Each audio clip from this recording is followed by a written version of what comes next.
공격성이 강한 매우 위험한 존재로 우주에서 우연적으로 탄생한 자연생물이 아닌 엔지니어라 불리는 미지의 종족이 자신들이 만들어낸 검은 액체를 통해 탄생시킨 인공생명체이다. 길쭉한 머리와 뼈대가 드러나는 흉측한 외형을 가졌고 입속에 또 다른 입을 가지고 있어 이중턱으로 불리는데 순간적으로 나오는 이중턱의 힘은 사람의 두개골을 쉽게 뚫어버린다. 그리고 그들의 기다란 꼬리는 강력한 힘으로 적들을 후려칠 수 있고 무엇보다 끝이 뾰족한 꼬리는 적들을 무자비하게 관통시킨다. 이 괴물들의 녹색 피는 강력한 산성을 띠는데 강철도 쉽게 녹일 수 있기에 다량의 녹색 피는 상당히 위험하다. 어찌 보면 녹색 피는 적을 공격하기 위해 존재하는 것 같지만 실상은 이 괴물들의 핵심 에너지원으로 몸속 화학 반응을 통해 강력한 생체 전기를 생성하여 별다른 에너지 공급원 없이 활동할 수 있게 해주는 최적의 배터리인 셈이다. 그렇기 때문에 이들의 아닌 오버모프가 아주 오랜 시간을 버티며 살아있을 수 있다. 설정상 오래 살 수 있다고는 하지만 에너지원을 어디서 공급받는지 아니면 스스로 에너지를 만들어낼 수 있는지는 정확히 알려진 바가 없다. 그리고 이들은 상당히 영리하고 엄청난 완력과 스피드를 갖췄으며 뛰어난 은신술로 사냥감을 사냥하는 최강의 포식자이다. 이러한 미지의 괴생명체를 통칭 에이리언이라 부르고 보통은 성체가 된 에이리언을 제노모프라 부르기도 한다. 앞에서 설명한 설정들은 영화 에이리언 시리즈와 공식 소설 및 게임 등을 통해 추가로 설정된 것들이니 참고하시기 바랍니다.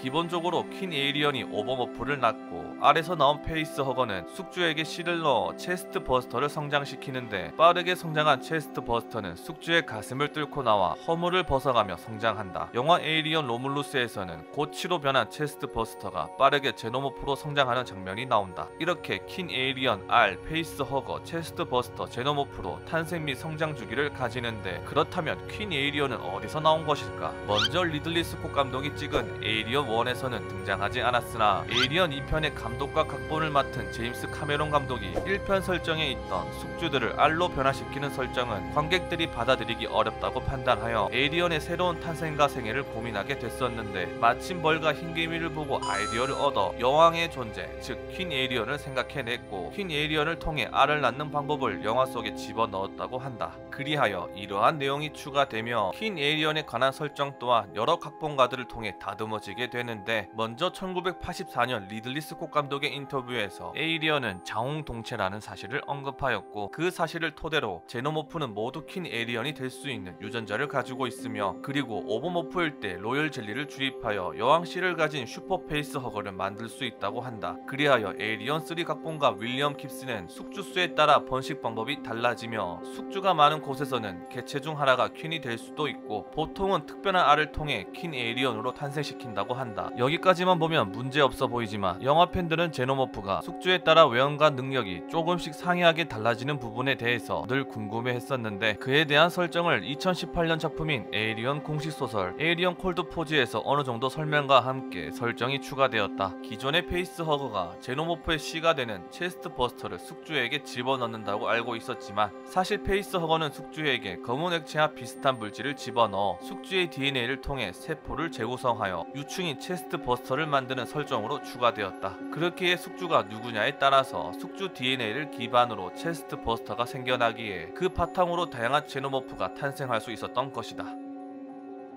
에이리언 커버넌트 공식 영화 소설판에서 합성 인조인과 데이비 파로가 검은 액체에 대해 설명하는 부분이 있는데 간략히 정리해보면 공학적으로 식물을 제외한 모든 생명체를 감염시키기 위해 설계된 병원체이며 이 병원체는 번식을 하기 위해 어떤 일도 멈추지 않을 것이다. 그리하여 살아있는 숙주를 찾을 때까지 멈추지 않을 것이며 숙주를 통해 씨앗이 되며 다시 태어날 때까지 놀라운 속도로 배양되고 변형되고 성장한다. 이는 원치 않는 생명체의 세계를 정화하는 매우 철저한 방법이다 라고 설명합니다. 성장한다. 이처럼 엔지니어들은 자신들의 기술력이 들어간 나노 입자를 통해 생체공학적 검은 액체를 만들어냈고, 그 액체를 통해 무기로 사용할 수도 있고 아니면 자신들의 모든 시설과 기술을 공학적으로 만들기 위해 사용할 때도 있었다. 이러한 검은 액체는 그 양에 따라 다양한 효과를 보이는데, 영화 프로메테우스에서 쇼 박사의 남자친구인 찰리 할로웨이는 데이비 파로의 계략으로 극소량의 검은 액체를 마셨고, 그 후 쇼 박사와의 성관계에서 트릴로바이트를 임신하게 만든다. 당시 쇼 박사는 임신이 안 되는 몸을 가지고 있었음에도 검은 액체의 영향으로 괴물을 임신하게 된 것. 이후 감염 증상이 심해지자 동료 화염 방사기에 스스로 목숨을 끊지만 잠시 후 폭력성을 가진 어떠한 존재로 다시 살아나 동료들을 공격한다. 쇼 박사는 배에서 트릴로바이트를 꺼내고 그 괴물은 거대한 페이스허거 모습으로 성장하여 엔지니어 몸속에 씨를 넣게 된다. 그리고 엔지니어의 몸속에서는 디컨이라는 괴상한 생명체가 탄생하게 된다. 에이리언 로물루스에서는 임신한 여성이 검은 액체를 몸에 넣었을 때 뱃속의 아기는 감염되어 기존 엔지니어의 외형과 비슷한 에이리언으로 태어나게 된다. 그리고 다량의 검은 액체에 노출된 생물들은 세포의 급속한 변이를 감당하지 못하고 온몸이 분열하며 죽어버린다. 이러한 특징을 통해 데이비 파로는 세계를 정화하는 완벽한 생체공학적 무기임을 알게 되었고, 쇼 박사와 함께 찾은 엔지니어 우주선을 타고 그들의 모행성으로 찾아가 검은 액체를 대량 살포해 창조주 엔지니어들을 대부분 죽이게 된다. 우리가 아는 흔한 제노모프들은 사람을 숙주로 태어난 녀석들이며, 영화 에이리언 1에서 로물루스에 등장한 제노모프들은 오래전 엔지니어가 탄생시킨 인공생명체들이었다. 데이비 파로 또한 영화 커버넌트의 배경이 되는 행성에서 10년이라는 시간 동안 살아남은 엔지니어와 다양한 생물들에게 검은 액체를 주입시킨 후 변형된 표본 생명체를 얻어 끝없는 이종교배를 시켰고, 그 결과 영화 속 등장한 네오모프와 프로토모프를 탄생시키는데, 포자 주머니를 통해 검은 포자를 살포하면 그 미세한 포자가 숙주 몸속으로 들어가 네오모프를 탄생시키고, 24시간 뒤 네오모프는 죽고 그 시체로부터 다른 포자 주머니를 형성하여 검은 포자를 퍼뜨리게 된다. 프로토모프는 기존 제노모프와 굉장히 흡사하며, 영화 커버넌트에서는 알에서 나온 페이스허거가 승무원에게 씨를 넣고 프로토모프를 탄생시킨다. 여기서 의문점은 프로토모프의 알인데, 보통은 퀸 에이리언을 통해 알을 생산하지만 그러한 존재가 없으므로 데이비 파로는 검은 액체를 사용해 네오모프와 다른 종을 이종교배하여 탄생시켰다 다고 말하지만 자세한 내막은 알 수가 없다. 이에 팬들은 쇼 박사를 통해 탄생시킨 생명체와 네오모프를 통해 검은 액체로 이종교배시켜서 프로토모프의 모체가 되는 생명체를 만들지 않았을까 추측만 할 뿐이다.